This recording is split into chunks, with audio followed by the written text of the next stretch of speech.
여러분 안녕하십니까? 강남향린 성서학당 바울교회 출발 29번째 강좌입니다. 정치 권력의 한계 긋기에 대해서 말씀드리겠습니다. 이번과 다음번 강좌는 로마서 13장의 모든 권세에 복종하라는 바울의 유명한 말씀, 사실 이 말씀이 유명해진 것은 그동안 세상의 지배자들, 독재자들이 이 말씀을 무척 애용해 왔기 때문에 유명해졌습니다. 그래서 이 말씀에 대해서 한번 생각해 보는 시간을 갖도록 하겠습니다. 특히 오늘은 홍근수 목사님의 견해를 소개해서 말씀드리겠습니다. 이것은 먼저 요약해서 말씀드리면은 이 말씀이 모든 권세에 대해서 복종하라 그런 말씀이라기보다는 권세는 어떠해야 되는가 하는 것을 규정한 말씀이라는 것입니다. 바울의 다른 본문들에 보면은 부당한 권세, 압제를 행사하는 권세는 저항하라는 것이 일관되게 바울의 입장입니다. 그런데 유독 이 본문만 다르기 때문에 그것을 어떻게 해석하는가?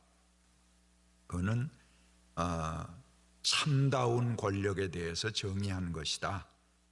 참다운 권력은 이래야 된다라는 한계를 말씀한 것이라는 견해입니다. 물론 권력이 참다울 때는 우리가 거기에 복종해야 되겠죠. 그렇지만 불의한 권력이라고 생각할 때는 저항해야 된다는 것을 오히려 상대적으로 말하는 그런 본문이다라는 입장이 홍근수 목사님의 견해입니다. 그의 기독교와 정치에 있는 내용인데요. 제가 말씀드리겠습니다. 먼저 로마서 13장 1절부터 7절까지의 말씀을 읽어보겠습니다. 사람은 누구나 위에 있는 권세에 복종해야 합니다. 모든 권세는 하나님께로부터 온 것이며 이미 있는 권세들도 하나님께서 세워주신 것이기 때문입니다. 그러므로 권세를 거역하는 사람은 하나님의 명을 거역하는 것이요 거역하는 사람은 심판을 받게 될 것입니다. 치안관들은 좋은 일을 하는 사람에게는 두려울 것이 없고 나쁜 일을 하는 사람에게만 두려움이 됩니다. 권세를 가진 사람은 사람을 두려워하지 않으려거든 좋은 일을 하십시오. 그러면 그에게서 칭찬받을 것입니다. 통치자는 여러분 각자에게 유익을 주려고 일하는 하나님의 일꾼입니다.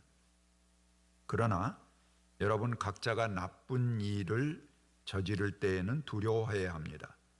그는 공연히 칼을 차고 있는 것이 아닙니다. 그는 하나님의 일꾼으로서 나쁜 일을 하는 자에게는 하나님의 진노를 집행하는 사람입니다. 그러므로 진노를 두려워해서만이 아니라 양심을 생각해서라도 복종해야 합니다. 같은 이유로 여러분은 또한 조세를 바칩니다. 그들은 하나님의 일꾼들로서 바로 이 일을 하는데 힘을 쓰고 있습니다. 여러분은 모든 사람에게 의무를 다하십시오. 조세를 바쳐야 할 이에게는 조세를 바치고 관세를 바쳐야 할 이에게는 관세를 바치고 두려워해야 할 이는 두려워하고 존경해야 할 이는 존경하십시오.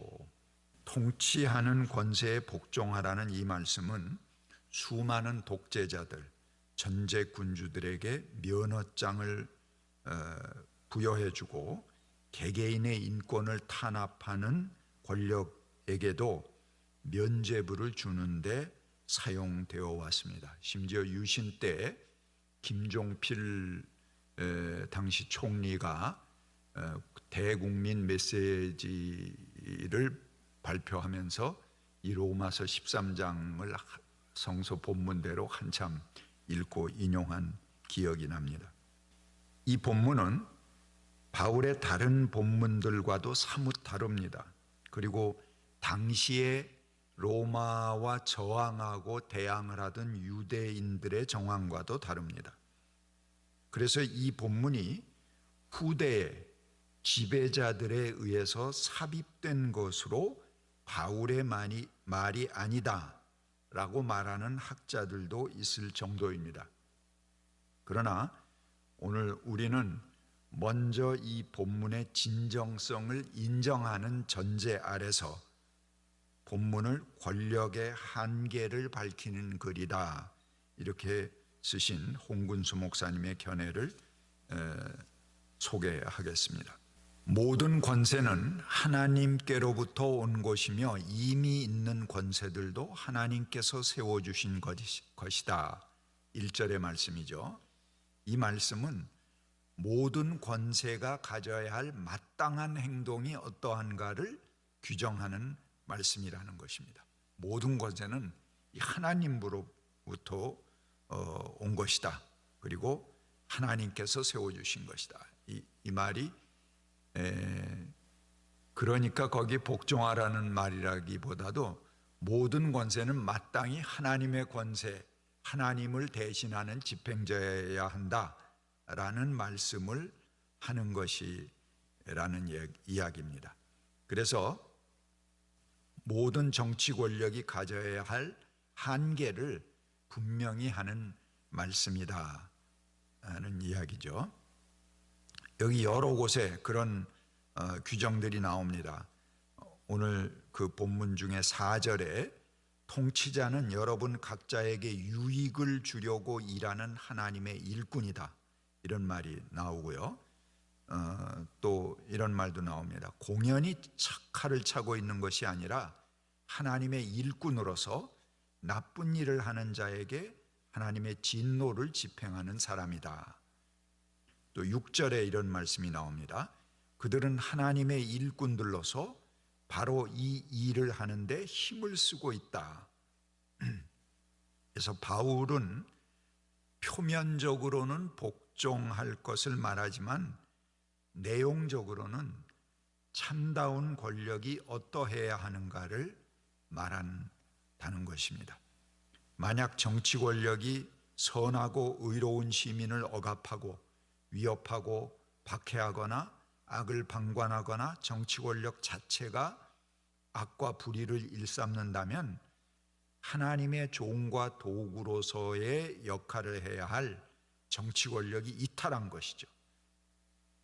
그건 스스로 자기 타당성과 정당성을 몰수당하는 행위라는 것입니다. 그럴 때는 정당하고 합법적인 정권이 아니라고 단정할 수 있다는 것입니다. 그래서 그때 거대한 폭력 집단과 다를 바 없이 이 정치 권력이 타락한 대상이 된다는 거죠.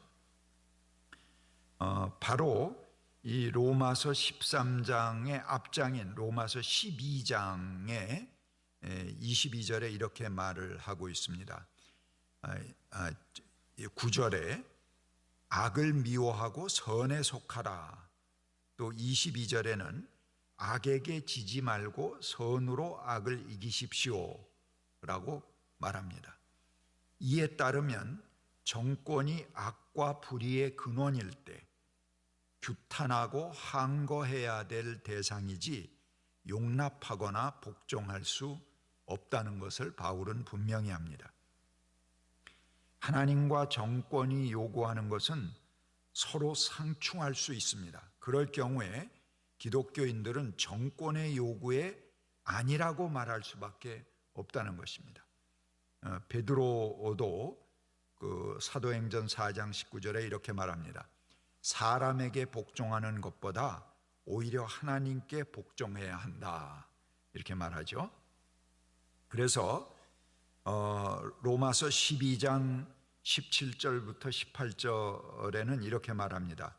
아무에게도 악을 악으로 갚지 말고 모든 사람이 보기에 선한 일을 하려고 애쓰고, 그리고 할 수 있는 대로 모든 사람과 더불어 화평하게 지내십시오.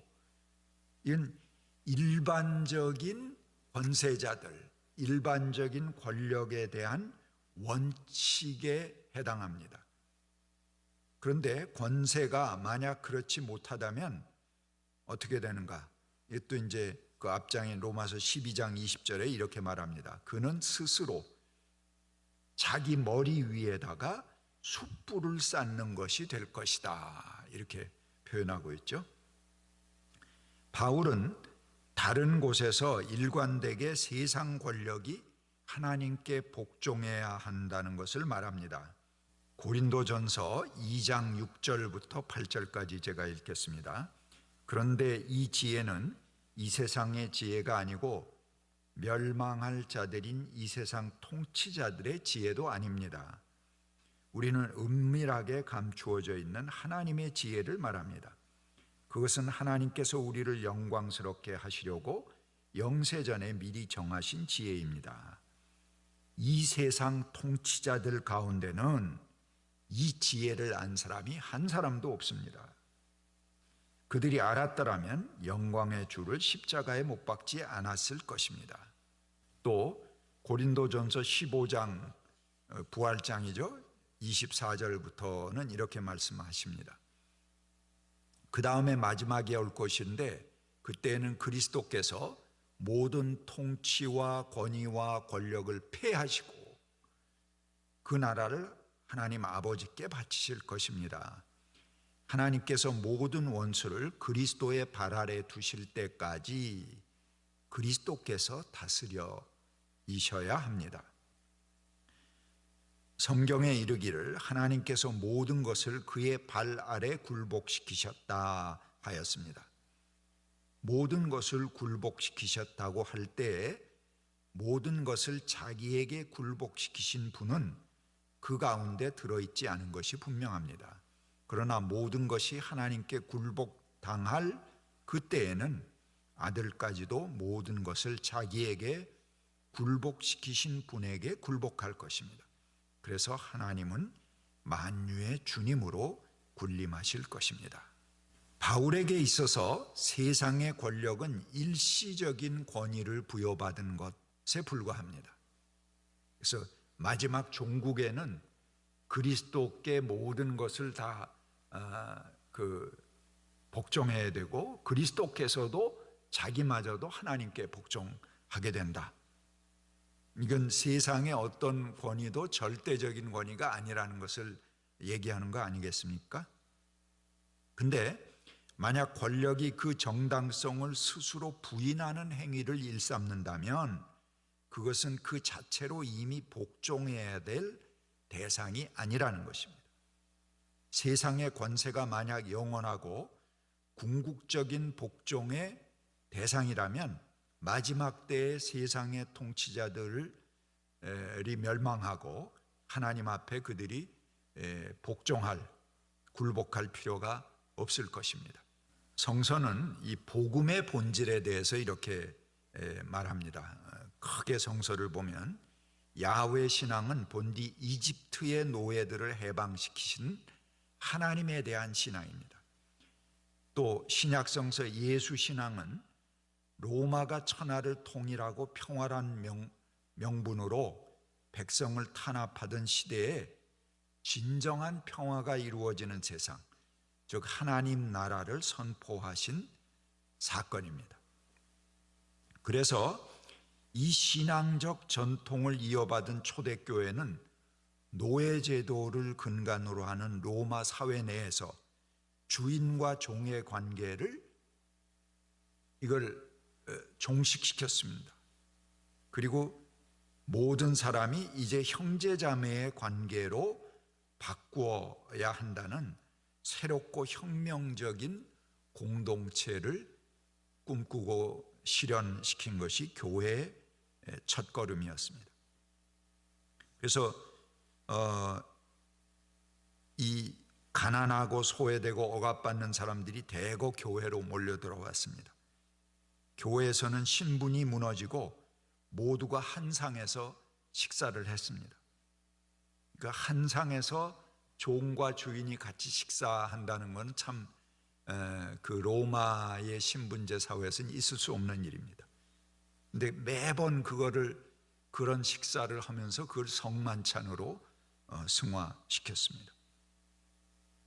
그래서 로마는 교회가 로마에 직접 반기를 들지는 않았지만 이 집단을 그대로 방치하다가는 위험하다고 생각이 들었습니다. 그래서 황제들은 교회를 박해하기 시작했습니다.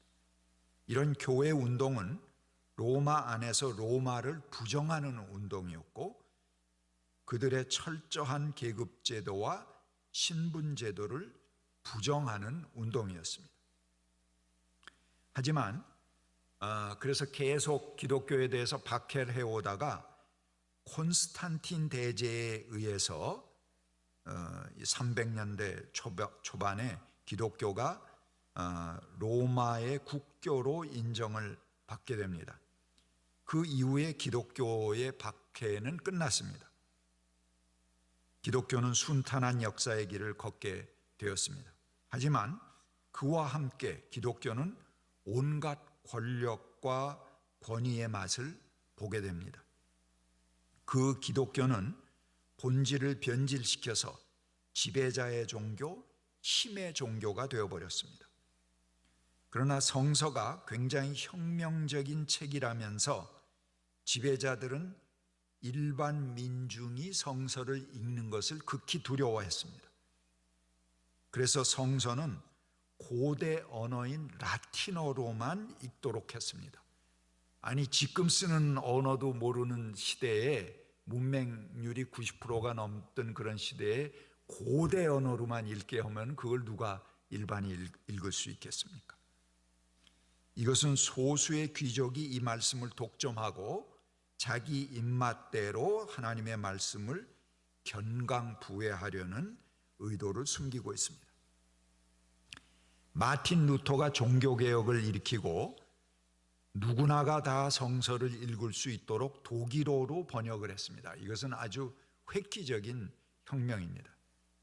근대 천여 년간의 대단한 역사의 진보를 이루는 사건으로 서구 사회는 기록하고 있는 획기적인 사건이 성서의 번역입니다. 하지만 루터 역시 귀족적인 한계를 벗어나지는 못했습니다. 루터는 독일에서 당시에 농민혁명이 일어났을 때, 이건 사실은 이 종교개혁의 영향을 받아서 농민들이 자각하고 자기들의 권리를 찾기 위해 혁명을 일으킨 것이죠. 그런데 루터는 그건 너무 과격하다 이렇게 생각했습니다. 그래서 영주들 편을 들고 반란자 농민들을 죽이고 탄압하는 편에 같이 섰습니다. 그래서 번역된 성서 역시 역사적인 한계를 가지고 태생했습니다. 자세히 보면 성서의 말씀 중에 상당 부분이 오랜 역사 속에 지배자에 의해 왜곡되고 변질된 흔적들을 그대로 포함하고 있는 것을 볼 수 있습니다. 감사합니다.